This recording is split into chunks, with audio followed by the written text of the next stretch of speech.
My name is Tong.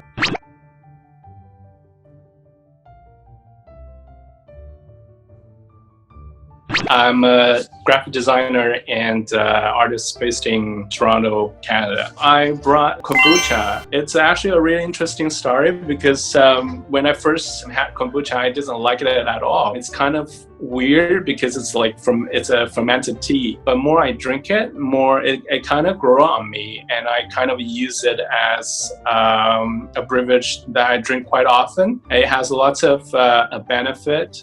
There's lots of really good bacteria that helps your digestive system. It's a really refreshing drink that you can drink at summer as well. It's fizzy, fruity, although it doesn't taste like tea at all. I'm really into portraits, so I do a lot of portraits, and I like to experiment with different style and materials. Lots of my artwork are to do with identities. Lots of his work sort of has same figures come across all his artworks. All his portraits has people with a laugh and closed eyes. And his work is quite iconic, and one of his sculptures is actually located in Vancouver near the beach. I think in terms of the thoughts are similar to the work I'm presenting in this year on TAIWANfest, is that laugh as one of the expression, sort of bringing interesting image of Chinese people as well.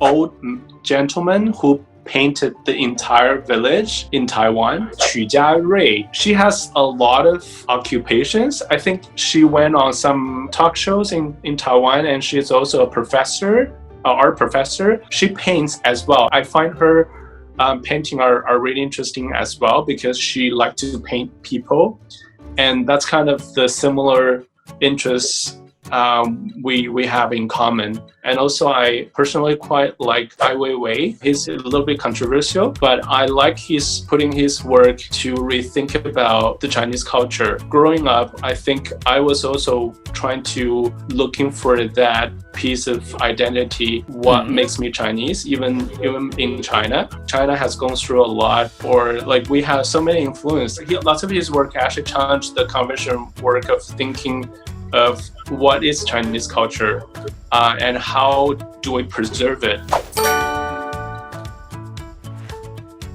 To connect with a modern civilized century, it's about human rights, it's about people deserve the same relationship, marriage quality as any other heterosexual couples. And when I first create this work, I was more thinking about many people always forget the heroes behind these movements. So I was like, why not just portray these activists who made a huge contribution that make the same-sex marriage happen in Taiwan.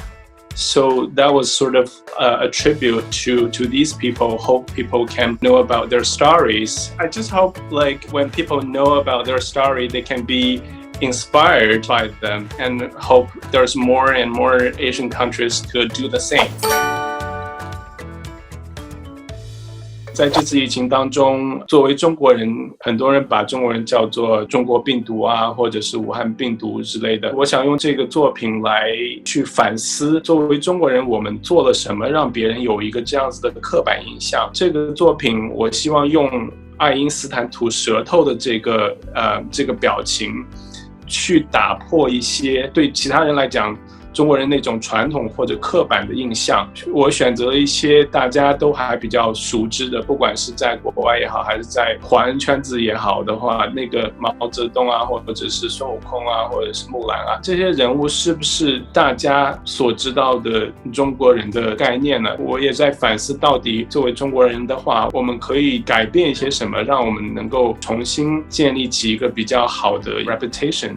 然后我觉得其实就是说，在很多刻板印象当中，觉得所有的华人也可以试着去用一些幽默的方式来反思一些传统的中国文化当中好和不好的东西。好的我们可以继续保留，不好的东西我们可以去改变它，让它成为一个与时俱进的东西。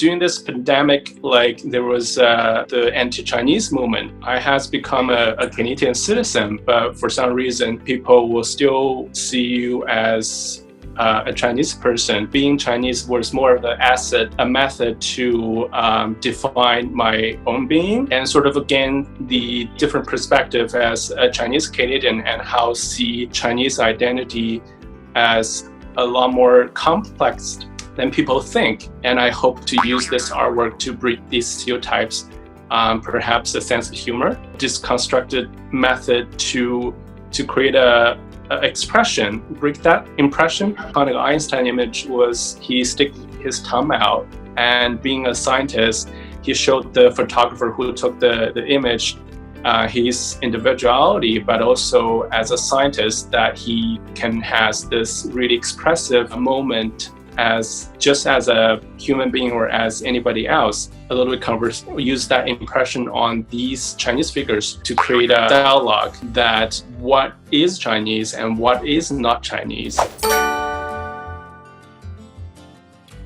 Taiwanese are creating their own identity. They are sharing lots of comments with mainland Chinese, but at the same time, they're also quite different. They have their unique identity. I think they should decide who they want to become, who they identify with. For example, Canada, Australia, America. I think those English-speaking countries, they also come from a heritage from England, but eventually they're also become their own country and own identity. They've kind of formed their own identity as well. I actually really appreciate that we have TAIWANfest as such dynamic cultural platform in Canada.